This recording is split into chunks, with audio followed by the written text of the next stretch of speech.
Bonjour, ici Céline du blog Pilule Rose, votre coach émotionnel. Bienvenue sur votre podcast Avale ta pilule. Respirez et prenez votre dose de positivité et de bien-être.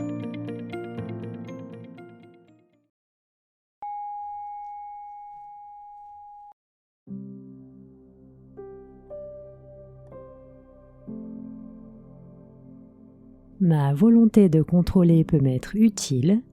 Elle peut me permettre d'agir, de prendre les choses en main et ainsi d'avoir le sentiment de m'accomplir et de m'épanouir. Le contrôle peut me rassurer et m'apporter un sentiment de sérénité et de sécurité, choses desquelles j'ai peut-être pu manquer par le passé. Toutefois, je peux me sentir extrêmement frustrée, angoissée ou déroutée lorsque tout ne se passe pas comme je l'aurais souhaité. Et c'est pourquoi il est important pour moi d'apprendre à équilibrer cette volonté de contrôler. Dans un premier temps, je prends conscience que je ne peux pas tout contrôler. Et lorsque j'ai un doute, je me pose toujours la question: est-ce que mon implication est juste, nécessaire ou sollicitée ? En cessant de contrôler l'incontrôlable, je protège et j'économise mon énergie. Je ne m'implique plus dans les situations négatives et dramatiques et je me sens plus épanoui, serein et heureux. Il est important que je sois en maîtrise de moi-même, de mes émotions et même de ma routine si je le souhaite et que cela me rassure et me permet de fonctionner. Toutefois, je me rappelle que je ne suis pas en maîtrise des autres, de leurs émotions ou de leurs actions et réactions.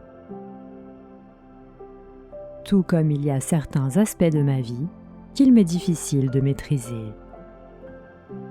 Malgré mon désir que tout se passe comme je l'ai planifié, je n'ai malheureusement parfois pas le pouvoir d'agir et il me faut savoir l'accepter, sans quoi je ne me sentirais que plus démoralisée et affectée.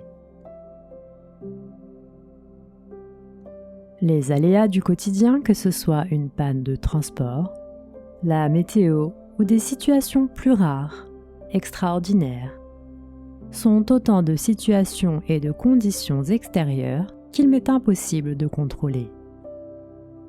Cela ne signifie pas pour autant que ces situations ou événements sont négatifs. Parfois, ils le sont, et dans ce cas, bien qu'il me soit impossible de contrôler l'incontrôlable, je suis en mesure de me contrôler. De contrôler ma façon de les aborder et de les gérer calmement, patiemment, parfois avec résignation, mais sans pour autant m'oublier et me laisser gagner par la négativité ou me sentir personnellement attaqué.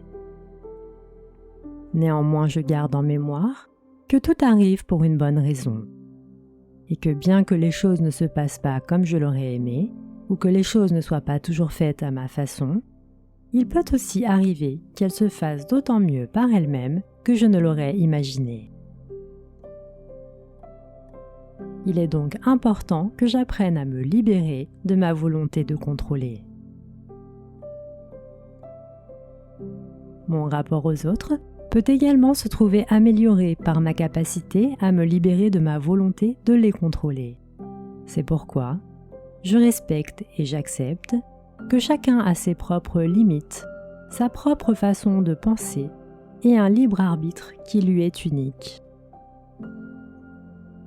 Je sors de ma volonté de juger, de manipuler ou de m'imposer, car même lorsque cela part d'un bon sentiment et que mon seul désir est d'aider, je me rappelle que chaque personne a un vécu unique, que je n'ai parfois pas toutes les clés pour l'aider et que je n'ai pas à la façonner.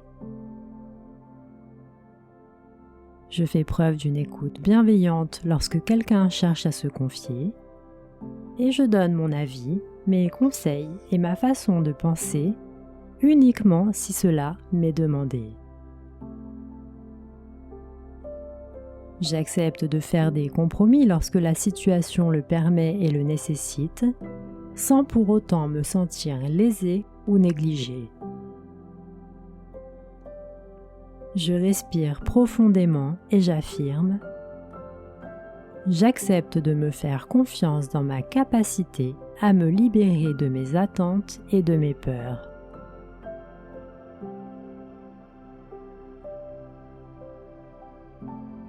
J'accepte de faire confiance à l'univers.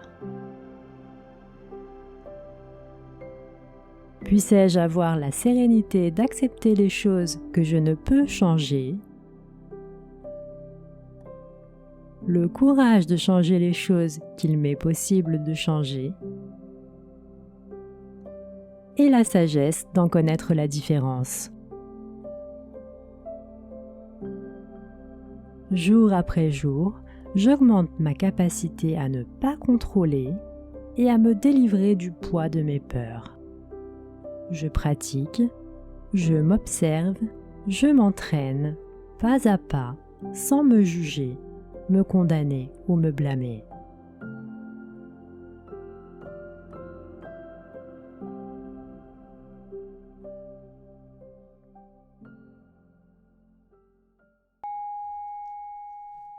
C'était Céline, merci de m'avoir écouté, merci d'avoir pris soin de vous.